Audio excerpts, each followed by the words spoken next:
आओ आओ, करो, कोशिश करो। आज नेशनल टीवी पे दाम लगा के दिखाओ ना। ऐसी किसी की हैसियत नहीं है, कोशिश करके देख लो। मैं हूँ यासर मलिक। मैं अटका हुआ हूँ, आज मैं भी अटका हुआ, आज मैं भी अटका हुआ हूँ। हाँ, मैं हस्तक्षेप करूंगा। मैं ये कह रहा हूँ, मैंने ऐसा नहीं कहा, आप गलत कर रहे हैं, आप झूठ बोल रहे हैं। चुनाव आयोग 4 घंटे में पता लगा लेता है कि ये पक्षपाती हैं, और अकेली कार्रवाई होती है पश्चिम बंगाल में, बाकी कहीं नहीं होती। और आप देख रहे हैं अपना यूट्यूब चैनल YS3 न्यूज। इसके लिए नहीं, नादान नहीं, आपको जानकारी नहीं है। सारी जानकारी आप लेकर बैठे हुए हैं आजकल देश में, हमें तो कुछ मालूम ही नहीं है।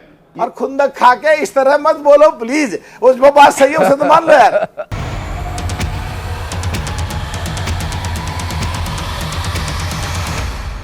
पश्चिम बंगाल में चुनाव आते ही ज्ञानेश कुमार एक्टिव हो जाते हैं। पश्चिम बंगाल चुनाव को लेकर खेला करने की कोशिश की जा रही, जिस पर संदीप चौधरी ने जब आरएलडी के प्रवक्ता जो बीजेपी की सहयोगी पार्टी है उत्तर प्रदेश में उनसे सवाल पूछा तो वो कैसे भड़कने लगे और संदीप चौधरी के ऊपर झूठ का इल्जाम लगाने लगे और संदीप चौधरी को बायर्स कहने लगे और विपक्ष की मलाई खाने वाला एंकर संदीप चौधरी को बताने लगे और संदीप चौधरी को इस डिबेट में लाइव खरीदने की कोशिश की, अपनी तरफ मिलाने की कोशिश की। जिस तरीके से संदीप चौधरी सवाल पूछते हैं, धज्जियां उड़ा देते हैं बीजेपी के प्रवक्ताओं की और उनके सहयोगी पार्टियों के प्रवक्ताओं की, बोलने नहीं देते हैं और गलत बात होती है तो तुरंत टोकते हैं। तो उसको देखते हुए आरएलडी के प्रवक्ता ने संदीप चौधरी को लाइव डिबेट के अंदर खरीदने की कोशिश की गई और दलाल कहने की कोशिश की, यानी कि विपक्ष की मलाई खाकर डिबेट करने वाला कहा, जिस पर संदीप चौधरी ने कैसी बखिया उधेड़ी है, कैसी धज्जियां उड़ाई है और कैसी हैसियत और औकात दिखाई है इस डिबेट के अंदर। इतना गुस्से में संदीप चौधरी पहली बार आए थे और संदीप चौधरी ने लगातार इस बात को लेकर मलूक नागर को कैसा चुप करा दिया, कैसा शर्मसार किया है, आप लोग जब देखेंगे तो आपको पता चलेगा। और मलूक नागर ने क्यों संदीप चौधरी को विपक्ष की मलाई खाने वाला कहा है, आप वो भी देख कर जाइए। लेकिन मलूक नागर, पहला सवाल आपसे ही करूंगा। आप तो लोकसभा सांसद भी रह चुके हैं, बहुत चुनाव आपने देखे हैं, लड़े भी हैं। ये सुरखाब के पर लगे हैं, कुछ पश्चिम बंगाल पर बड़ी नजरें इनायत कर रहे हैं मुख्य चुनाव आयुक्त ज्ञानेश कुमार। आधा दर्जन से ज्यादा शीर्ष नौकरशाह जो हैं भाई, मुख्य सचिव, principal secretary, home secretary, DGP law and order, Kolkata का पुलिस कमिश्नर, सब हटा दिए, सब पक्षपाती हैं।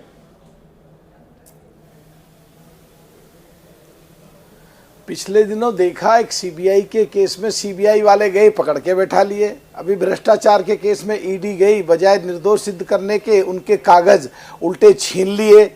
वहां पे बाढ़ आई, कुछ लोग दवाई और खाना ले जा रहे थे, दवाई भी नहीं छीन ली, खाना भी छीन लिया, सर फोड़ दिए।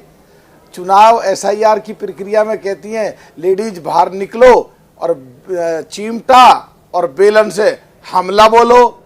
मामला सुप्रीम कोर्ट भी गया, सुप्रीम कोर्ट में सुनवाई भी हुई और चुनाव आयोग एक संवैधानिक संस्था में बिहार में माननीय सुप्रीम कोर्ट का आदेश भी हुआ, उसको कंप्लायंस करके कर रहे थे। तो वहां जिस तरह तो मतलब ये सारे अधिकारी, एक मिनट फटकार लगाई। मलूक भाई, कल शाम को अब एक लाइन रह जाती है, आप इस जगह पकड़ते हो और आवाज को भी बंद करा देते हो और बोलने नहीं देते हो और आप एकदम से आवाज को कौन बंद करा दे? एनडीए वालों की आवाज कौन बंद करा दे? आवाज को बंद कराने का शगल कहीं और से चलता है। हम कौन होते हैं आपकी आवाज बंद करा दें? मैं तो एक बड़ा एक सीधा सा सवाल ये पूछ रहा था, नहीं भूमिका बांध दीजिएगा ना। अरे मलूक भाई, अरे भाई एक लाइन नहीं, पूरा अध्याय पढ़िएगा ना। मैं बीच में ईल्ड ही नहीं कर रहा। एक लाइन मैं ये कह रहा हूँ, चुनाव आयोग ने कल ना, मैं सवाल पर भी अटका हुआ हूँ, मैं अटका हुआ हूँ, आज मैं भी अटका हुआ हूँ। हाँ, मैं हस्तक्षेप करूंगा, मुझे मालूम है आप एक लाइन करते रहेंगे, मैं बिल्कुल हस्तक्षेप करूंगा। मैं हैंड्स अप। हाँ, तो सुन लीजिए, एक छोटी सी बात थी, आपने बिना बात एक साथ खराब कर दिया। बताइए। मैंने कहा कल चुनाव आयोग ने चुनावी तारीखों का ऐलान किया, देर रात ये सारे अधिकारियों का तबादला कर दिया, मतलब जांच भी बिठा दी, सारा पक्षपाती हैं ये लोग, सारा खाका निकाल लिया। कोई कमाल की जांच बिठाई है ज्ञानेश जी ने, या किसी ने कान में फुसफुसा दिया, यही लोग सारा माहौल बिगाड़ रहे हैं पश्चिम बंगाल में। यही बात मुझे जब बोलनी थी, ये बोल रहा हूँ, जब माननीय सुप्रीम कोर्ट को फटकार लगानी पड़ी, संवैधानिक ढांचे में हस्तक्षेप करोगे, और संवैधानिक ढांचे में चुनाव आयोग एक संस्था है, उसके पास पावर आई है, और उस पावर को एक्सरसाइज करके अगर संविधान की रक्षा करी जा रही है, वो लोगों के वहां की रक्षा करी जा रही है, तो क्यों ना ट्रांसफर करें। अच्छा, ये पुलिस तो चलिए, लॉ एंड ऑर्डर जो होता है वो स्टेट सब्जेक्ट होता है, आप मुझसे बेहतर जानते हैं संविधान।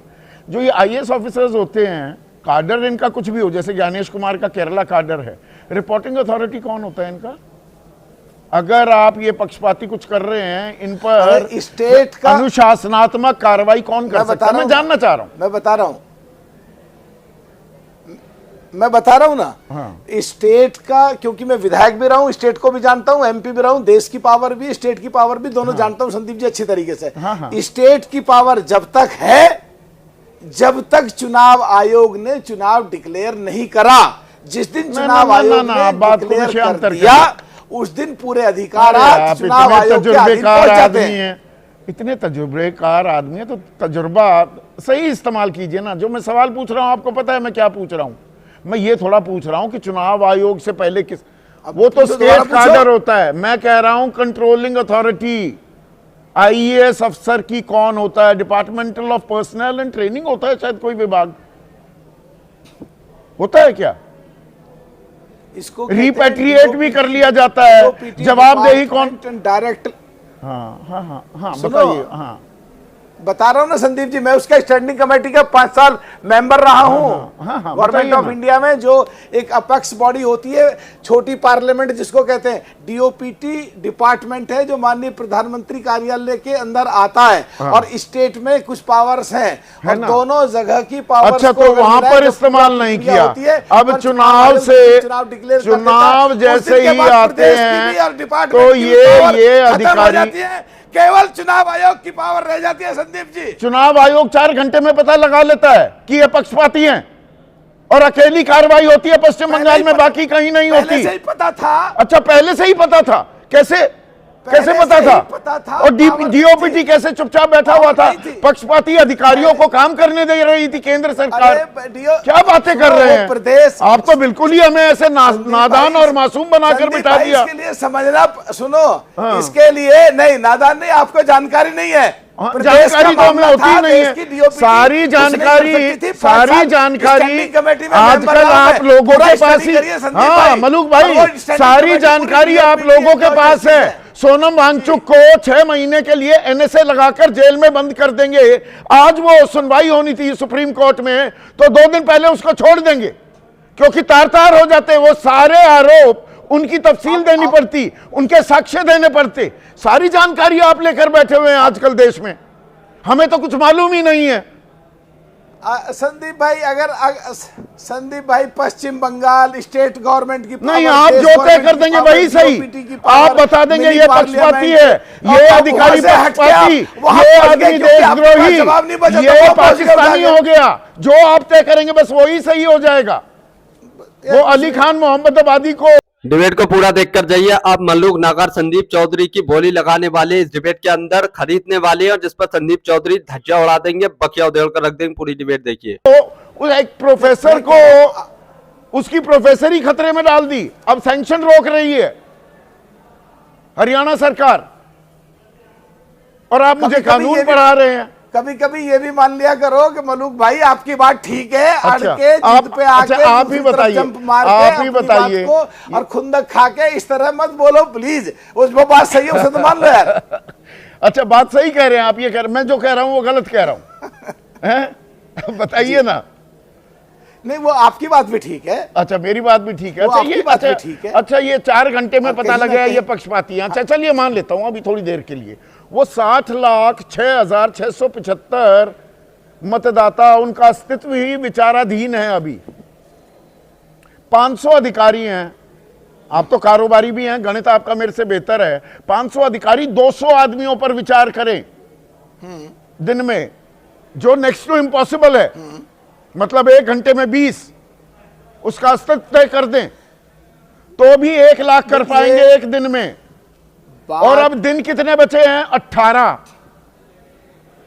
विचाराधीन कितने हैं मामले? 50 लाख।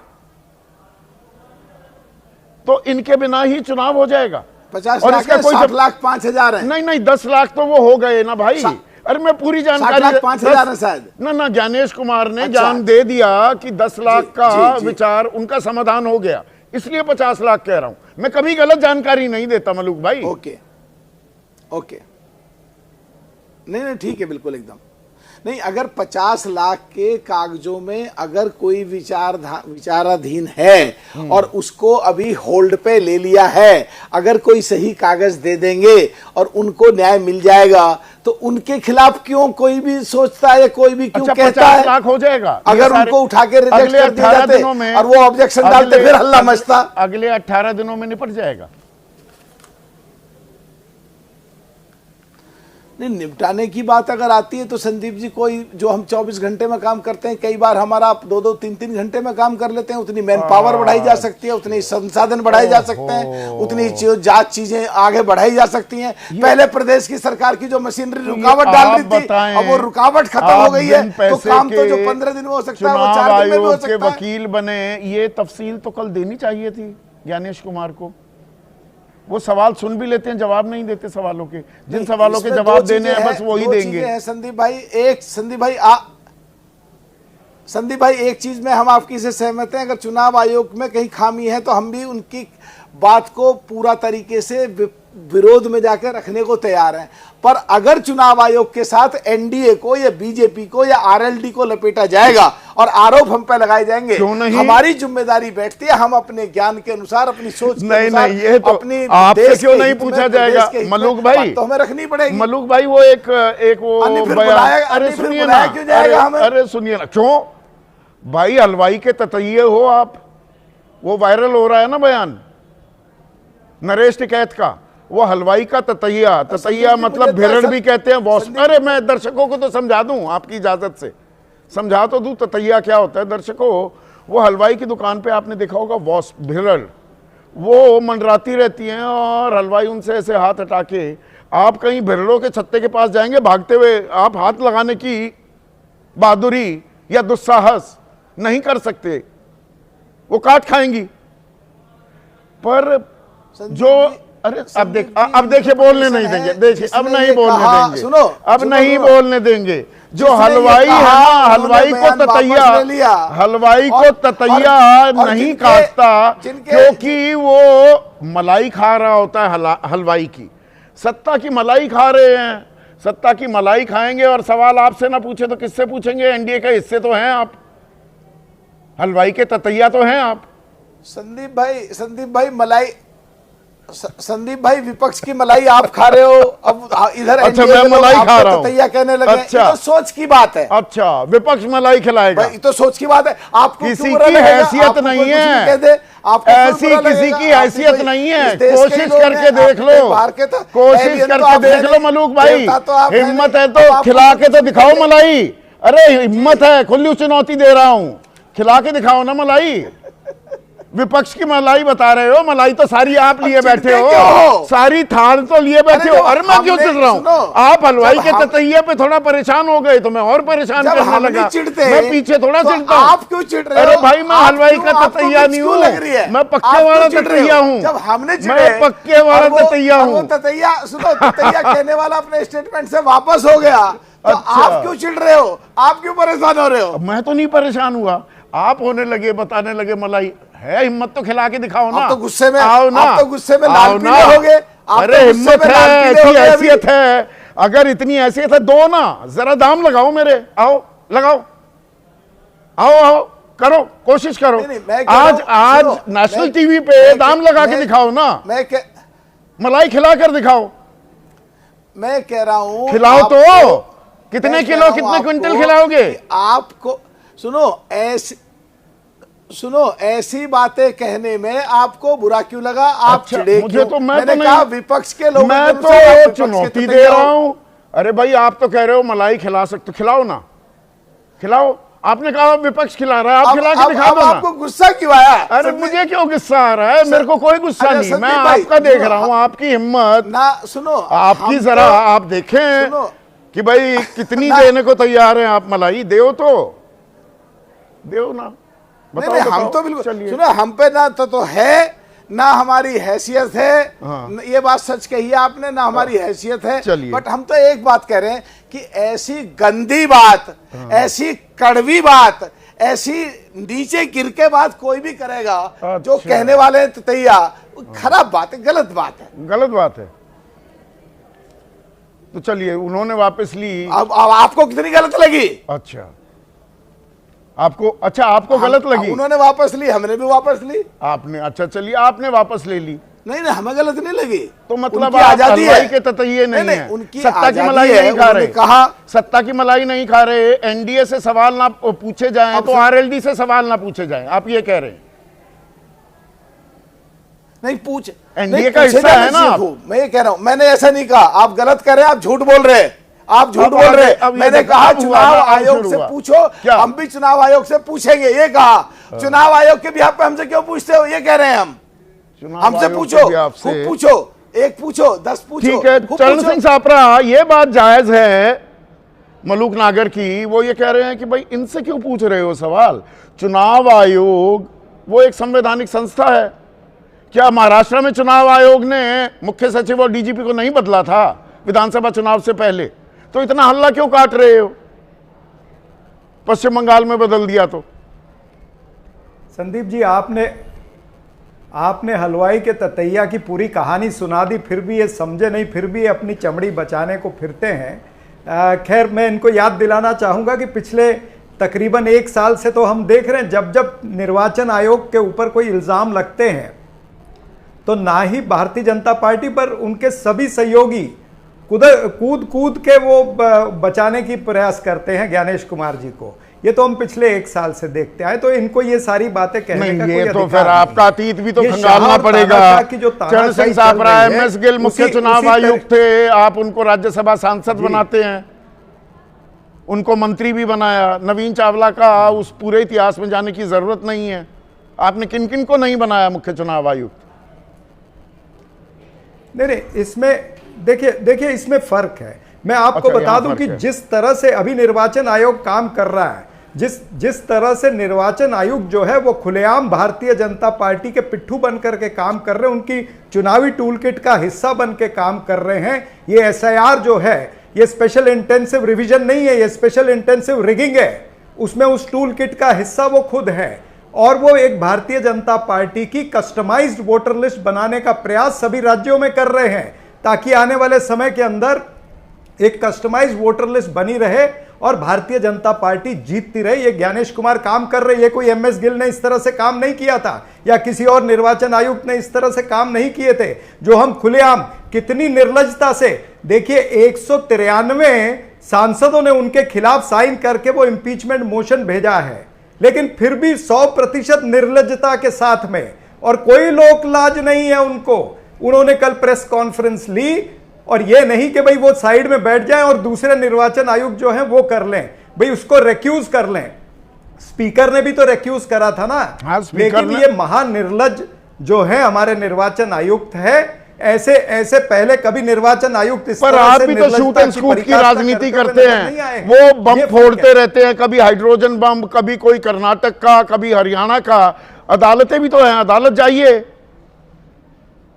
आप अपनी बात को साबित नहीं कर पाते, सिर्फ शूट एंड स्कूट की राजनीति, आरोप लगाकर बात खत्म कर देना, उससे भी बात पूरी थोड़ा हो जाती है।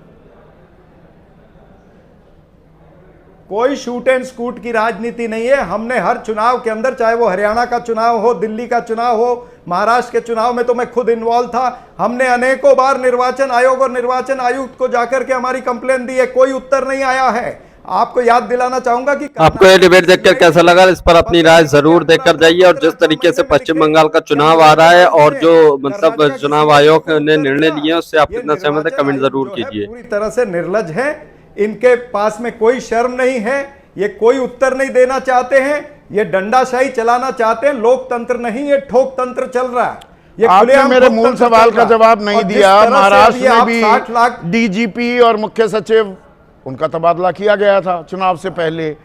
2024 के लोकसभा चुनाव में गुजरात, उत्तर प्रदेश, उत्तराखंड, बिहार के गृह सचिव हटाए गए थे। भाई ये तो अधिकार है ना चुनाव आयोग का। तो मैं इसका उत्तर ये है नहीं, चुनाव आयोग का अधिकार है, लेकिन चुनाव आयोग जो रातों रात 2-2 घंटे में जिस तरह से आपने बताया।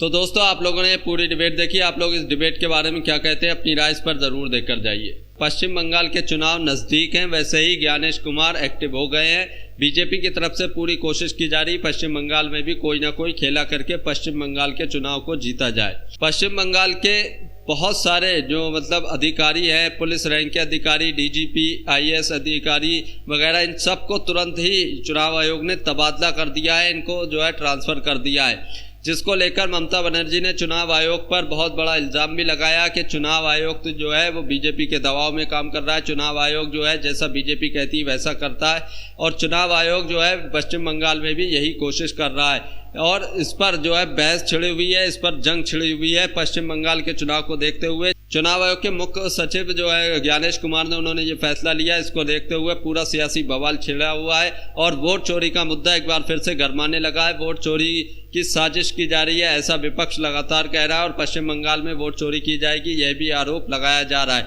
आप लोग ने देखा होगा कि किस तरीके से मतलब बड़े अधिकारियों के तबादले किए गए, क्यों किए गए, ये तो जो है आने वाला वक्त ही बताएगा। और क्या इसमें साजिश है, क्या कोई मंशा है चुनाव आयोग की या बीजेपी की, ये तो आने वाला वक्त ही बताएगा।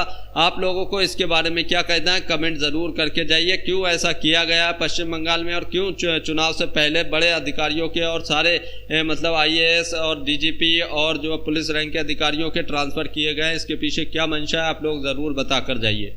और आप लोगों ने देखा होगा जब इसी को लेकर संदीप चौधरी ने सवाल पूछे कि ज्ञानेश कुमार ने ऐसा क्यों किया, तो आरएलडी के प्रवक्ता मलूक नागर कह रहे थे कि मतलब पहले से पता था जो है पक्षपात करेंगे। जिस तरीके से सीबीआई के अधिकारियों को रोका गया, जांच नहीं करने दिया, इसी तरीके से इसी तरीके से चुनाव के दौरान भी घपलेबाजी की जाती। तो संदीप चौधरी ने जब पूछा कि इनको जब पहले से ही पता था, ये जानकारी कहाँ से मिली, और जब पहले से पता था तो पहले से एक्शन क्यों नहीं लिया गया, चुनाव का इंतजार क्यों किया जा रहा था। उसके बाद मलूक नागर कैसे चिढ़ जाते हैं और गुस्सा करने लगते हैं और संदीप चौधरी को बायर्स और झूठा और न जाने क्या क्या बोलते हैं। और जब हलवाई के ततैये वाली बात आती है, जब मलूक नागर कहते हैं कि चुनाव आयोग जो कर रहा है उसके ब्याप पे हमसे सवाल क्यों किए जा रहा है, तब संदीप चौधरी और ज़्यादा गुस्से में आते हैं कि कहते हैं कि सत्ता की मलाई तुम खाओगे, सवाल किससे पूछे जाएंगे।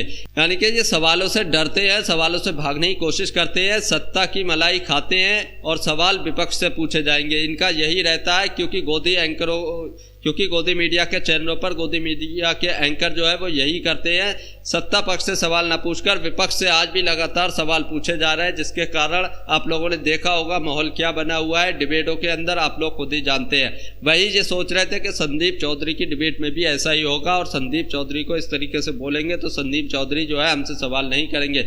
लेकिन संदीप चौधरी एक वाहिद एंकर ऐसे हैं जो ईमानदारी से एंकरिंग करते हैं, पत्रकारिता करते हैं, जिसके बाद बीजेपी के प्रवक्ताओं को यहाँ आते हुए मिर्ची भी लगती है।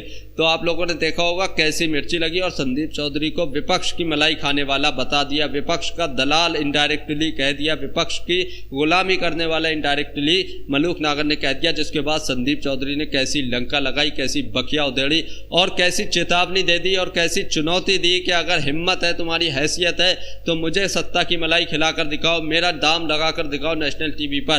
तो मलूक नागर कैसे घबरा गए, कैसे बौखला गए, आप लोगों ने देखा, और अच्छी खासी धुलाई संदीप चौधरी ने की। तो आप लोग इस पूरी घटना के बारे में क्या कहते हैं, अपनी राय इस पर जरूर देकर जाइए। और आप लोग ये भी बताकर जाइए, जिस तरीके से मलूक नागर ने विपक्ष की मलाई खाने वाला संदीप चौधरी को बताया, क्या संदीप चौधरी विपक्ष की मलाई खाकर डिबेट करते हैं, या वो सत्ता के पीछे पड़े रहते हैं, या फिर ये जायज़ है कि जिसकी सरकार है उससे ज़्यादा सवाल करने चाहिए, ना कि विपक्ष से। आप लोग इस पूरे घटनाक्रम के बारे में क्या कहते हैं, कमेंट ज़रूर करके जाइए। यहाँ पर सही कौन है, संदीप चौधरी या मलूक नागर, किसकी बातों में दम है, आप लोग उसका नाम भी ज़रूर लिख कर जाइए। अगर आप भी गोदी मीडिया का विरोध करते हैं तो हमारे चैनल YS3 न्यूज़ को अभी सब्सक्राइब कीजिए। वीडियो अच्छी लगी हो तो इसको एक लाइक, एक कमेंट ज़रूर करके जाइए। अगर आपको संदीप चौधरी एज ए पत्रकार अच्छे लगते हैं, सच्चे पत्रकार लगते हैं, उनकी डिबेटें अच्छी लगती हैं, वायर से डिबेटें नहीं होती हैं, जिससे सवाल पूछना होते हैं उससे सवाल पूछते हैं, तो आप लोग उसके लिए एक लाइक, एक कमेंट ज़रूर करके जाइए। कमेंट में कुछ ना कुछ संदीप चौधरी के लिए ज़रूर लिख कर जाइए।